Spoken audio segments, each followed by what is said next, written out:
السلام علیکم ورحمۃ اللہ وبرکاتہ۔ وعلیکم میرا السلام سوال ایک ہی ورحمۃ ہے، اللہ اگر وبرکاتہ۔ بیوی اگر حیض کی حالت میں ہو اور خون آنا رک جائے تو کیا غسل کیے بنا ہم بستری ہو سکتی ہے کہ اس کو پہلا غسل کرنا ہوگا؟ نحمدہ ونصلی علی رسولہ الکریم، اما بعد۔ دیکھیں، بہت سارے کیسز میں یہ ہوتا ہے کہ میاں بیوی جب حیض کے ایام ہوتے ہیں تو اس میں تو اللہ رب العالمین نے قرآن کریم کی آیت ہے، سورہ بقرہ کی آیت نمبر 222،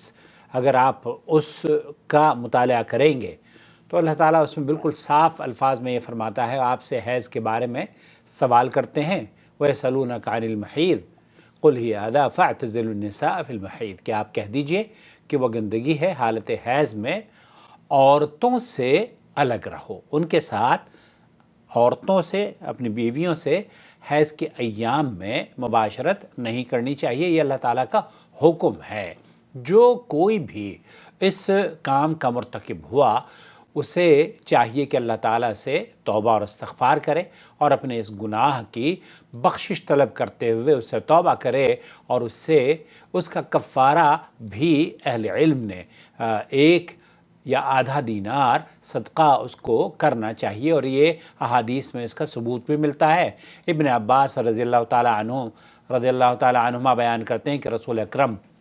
صلی اللہ علیہ وسلم نے ارشاد فرمایا، جو شخص بھی حائض عورت سے ہم بستری کر لے وہ 1 یا آدھا دینار صدقہ دے۔ اسے امام احمد اور اصحاب سنن نے جید سند کے ساتھ روایت کیا ہے۔ یہاں ایک اور چیز میں آپ کی خدمت میں پیش کرنا چاہتا ہوں، جب بھی آپ ہماری ویڈیوز میں نبی کریم صلی اللہ علیہ وسلم کا نام نامی سنیں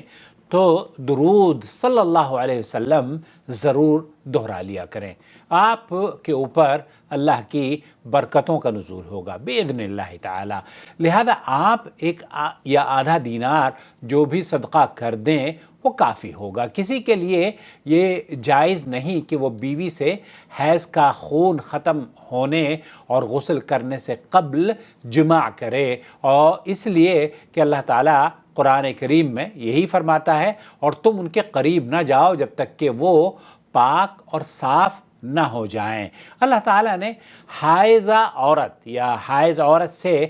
جماع کی اس وقت تک اجازت نہیں دی ہے جب تک کہ اس کا خون نہ رک جائے اور وہ پاک صاف ہونے کے لیے غسل نہ کر لے۔ جو بھی بیوی کے غسل سے قبل جماع کرے گا وہ گنہگار ہوگا اور اس پر کفارہ بھی ہوگا۔ سعودی عرب کی فتویٰ کمیٹی اور یہاں کے مفتی اعظم سے یہی سوال پوچھا گیا تو انہوں نے جواب دیا، عورت اور مرد کے ارتکاب کردہ معصیت اور گناہوں سے خلاصی اور چھٹکارے کے طریقہ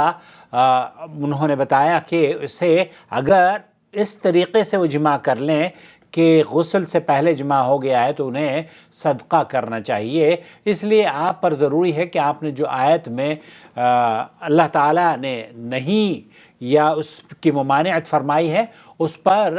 حکم یہ ہے کہ آپ اس سے بچیں۔ اور شیخ عبدالعزیز بن باز مفتی مملکت سعودی عرب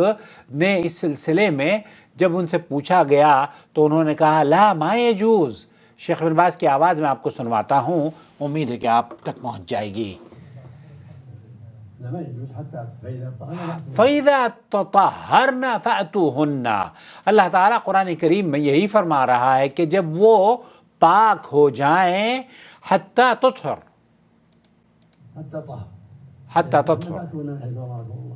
فَإِذَا تَطَهَّرْنَ فَأْتُوهُنَّ مِنْ حَيْثُ أَمَرَكُمُ اللَّهُ،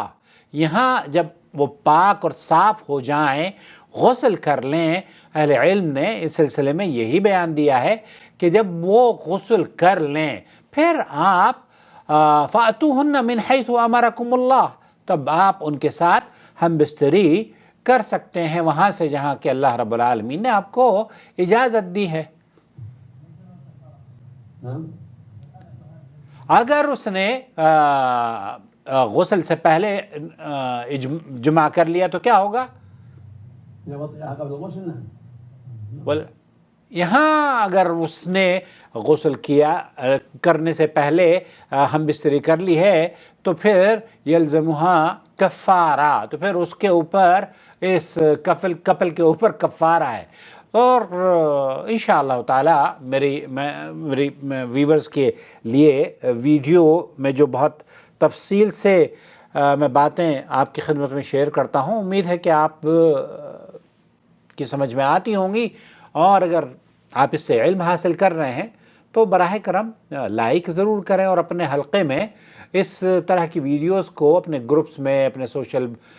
نیٹ ورک کے پلیٹ فارم جہاں بھی ہیں شیئر کیا کریں، تاکہ صدقہ جاریہ کا آپ بھی حصہ بنیں. اور ہمارا ایک دوسرا چینل ہے جدہ ٹی وی، پلیز اس کو بھی سبسکرائب کر لیجئے، جدہ ٹی وی، کیونکہ اس پر ہم ایک جو میرے خطبات ہیں حرمین کے، اس کو بھی میں دوبارہ سے اپلوڈ کروں گا، ان کا ترجمہ، اور جو بڑی تقاریر ہیں جو 20-25 سالوں سے میں نے جمع کی ہے اور یہاں جدہ میں ہم نے کروائی ہیں، اس کو بھی میں جمع کرنے کی کوشش کروں گا کہ اس پلیٹ فارم پر آپ علماء کرام کی تقاریر سماعت فرما سکیں. السلام علیکم ورحمۃ اللہ وبرکاتہ. وما أرسلنا من قبلك إلا رجالا نوحي إليهم فاسألوا أهل الذكر إن كنتم لا تعلمون بالبينات والزبر وأنزلنا إليك الذكر لتبين للناس ما نزل إليهم ولعلهم يتفكرون.